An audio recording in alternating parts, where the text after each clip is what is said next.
Hammaga salom do'stlar. Do'stlar, bugungi videorolikimizda sizlar bilan XNX brokerdan ro'yxatdan va verifikatsiyadan o'tib olamiz. Do'stlar, ro'yxatdan o'tish uchun mana shu brokerda havolasini video tagida hamda kommentariyada qoldiraman. Registr degan tugmani bosib, hozir sizlar bilan birgalikda ro'yxatdan o'tib olamiz.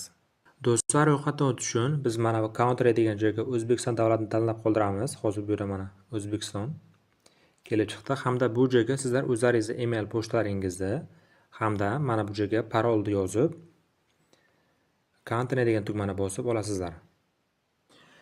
Do'stlar, keyingi bo'limda bizda mana bunday bo'lim ochiladi. Biz bu yerdan real account tanlab qoldiramiz, chunki biz bu real accountda savdo qilmoqchimiz. Hozir mana biz real account tanlagandan so'ng keyingi bosqichga o'tib olamiz.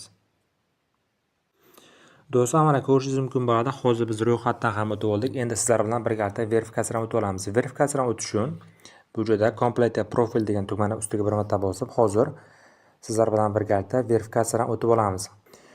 Do'stlar, hozir bu yerda biz verifikatsiyadan o'tish uchun birinchi navbatda email pochtamizni taslaymiz. Keyingi navbatda esa telefon nomeringizni taslaysiz. Telefon nomeri yozayotgan paytda Telegram ochilgan telefon nomeringizni yozing. Bu joyda SMS kod Telegram orqali yuboriladi. Telegramni tekshirib bemalol kiritib qo'ysangiz bo'ladi va shaxsiy ma'lumotlaringizni kiritib qo'yib Get Started Now degan tugmani bosasizlar. Do'stlar, hozir mana men email pochtamni tasdiqlab oldim. Endi keyingi navbatda hozir telefon nomerini tasdiqlab olaman.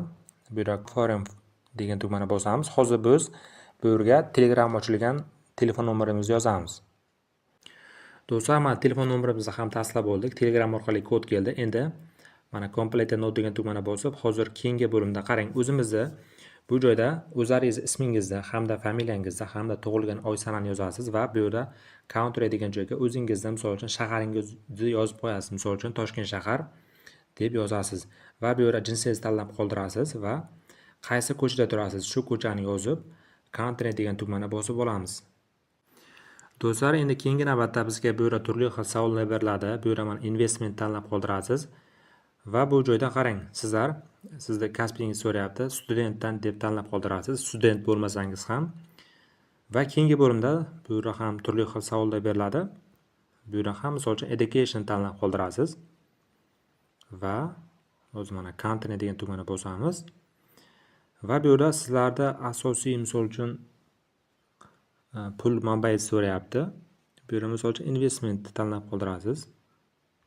Va keyingi tugmani bosamiz. Qarang, bu yerda misol uchun aytib o'tyaptiki, sizlar qancha pul kiritishga tayyorsiz deyapti. Bu yerda misol uchun 100 mingdan 250 ming dollargacha tanlab qoldirasiz. Endi sizda misol uchun shu pul bo'lmaydigan bo'lsa ham, shu pulni misol uchun tanlab qoldirasiz.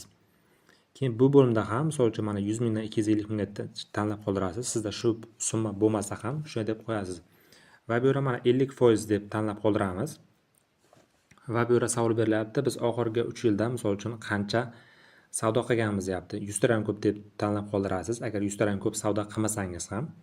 Keyin bir haftada misol uchun mana shu tradingga qancha vaqt ajratasiz deyapti. 4 dan 12 soatgacha tanlab qoldirasiz.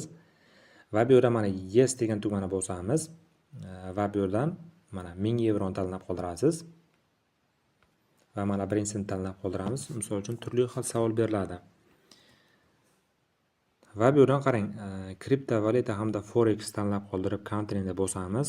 Bu yerda aytib o'tyaptiki, XNX'da qayerda ishlaysiz deyapti. YouTube deb tanlab qoldirasiz va Country degan tugmani bosamiz do'stlar. Va bu joyda hammasiga misol uchun galchkani qo'yamiz va mana submit degan tugmani bosib olamiz. Do'stlar, mana ko'rishingiz mumkin bo'ladi. Hozir biz verifikatsiyaning bir qismidan o'tib oldik. Endi to'liq misol uchun shaxsiy pasportimizni yuklashimiz uchun mana bu identifikatsiya now degan tugmani bosamiz. Va bu yerdan do'stlar, mana hozir biz mana bu tugmani bir marta bosib o'zimizni pasportimizni rasmga olib yuboramiz. Buning uchun hozir biz endi keyingi bo'limga o'tib olamiz. Mana galchkani qo'yaman va mana bu tugmani bosaman. Bu joydan do'stlar qarang.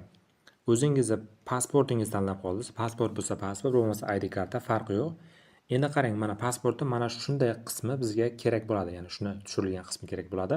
Buni misol uchun mana shu joydan pasportingiz rasmga olgan holatda yuklaysizlar. Mana shunday bo'lish kerak. Mana bu xato. Mana shunday to'g'ri yuklangan bo'lishi kerak. Hozir pasportimizni ham yuklab olamiz. Do'stlar, mana ko'rishingiz mumkin bo'ladi. Hozir mana men pasportimni ham yubordim. Endi bu pasportni bizga misol uchun 3 minutdan 7 minut ichida tekshiradi ekan yoki 24 soatgacha ham misol uchun vaqti cho'zilishi mumkin. Shunaqa tartibda misol uchun bemalol biz verifikatsiyadan o'tib olsak bo'ladi. Mana X tugmasini bosaman. Do'stlar, misol uchun email pochtamizga bu xabar bo'lib keladi. Misol uchun xabar bo'lib kelgandan so'ng mana bu misol uchun pul kiritish, pul yechishlar hammasi ochiladi do'stlar.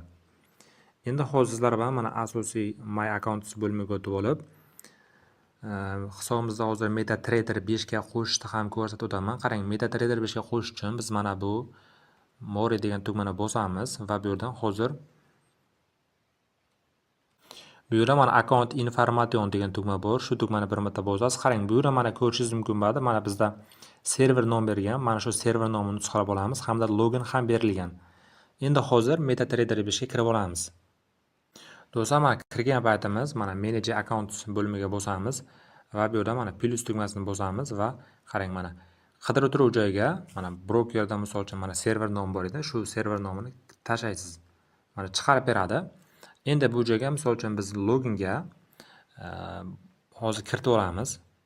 Qarang, mana bizga login berilgan, sizlarga ham beriladi. Nusxalab olib kiritasiz hozir. Do'stlar, hozir mana men loginni kiritib oldim. Endi bu mana bu parol degan joyga sizlar Xnix ro'yxatdan o'tayotgan paytdagi parolingizni yozib, login degan tugmani bosib hisobingizni qo'shib olasiz. Do'stlar, mana ko'rishingiz mumkin bo'ladi. Mana bizning hisobimiz MetaTrader 5 ga ulandi. Sizlar ham mana shu tartibda bemalol hisoblaringizni qo'shib olsangiz bo'ladi. Do'stlar, hozir mana Xnix rasmiy saytiga kirib oldik. Qarang, bu joyda mana deposit degan tugmani bosamiz. Do'stlar, men hozirgina verifikatsiyadan o'tib oldim. Bu meni ya'ni email pochtamga keldi. Mana ko'rishingiz mumkin bo'ladi. Misol uchun hozirda mana bu misol uchun pul yechishlar hozircha yopiq. Buni misol uchun ochish uchun biz o'zimizda misol uchun shaxsiy ma'lumotimizni kiritib qo'yishimiz kerak. Mana lekin Wenzraf knopkasida qarang. Hozir mana TRC20 mana misol uchun Binance Pay, Bitcoin, turli xil kriptovalyutalar hozirda ochiq. Biz endi mana pul kiritish uchun do'stlar deposit degan tugmani bosamiz. Qarang, shaxsiy ma'lumotni kiritishimiz kerak, ya'ni yashash joyi haqida ma'lumotni. Buni sizlar my.go saytidan olasizlar. Do'stlar, mana my.go saytiga kirib olganman. Sizlar ham kirib olasiz. Ro'yxatdan o'tmagan bo'lsangiz, ro'yxatdan o'tasiz. Agarda oldin ro'yxatdan o'tgan bo'lsangiz, bemalol hisobingizga kirasiz. Kirgandan so'ng qarang, hozir bu yerda mana ma'lumotnomalar bo'limi degan bor. Mana shu bo'limga kirib olib, doimiy yashash haqidagi ma'lumotingizni olasiz. Ya'ni do'stlar, qarang, mana birinchida turibdi. Mana shu ma'lumotnomani sizlar yuklab olasizlar. Do'stlar, yuklab bo'lganimizdan so'ng mana Complete Profile degan tugmani bosamiz. Hozir sizlar bilan mana shu doimiy yashash ma'lumotini ham kiritib qo'yamiz. Mana qarang, bu yerda mana bizda yashash haqidagi ma'lumotimizni so'rayapti.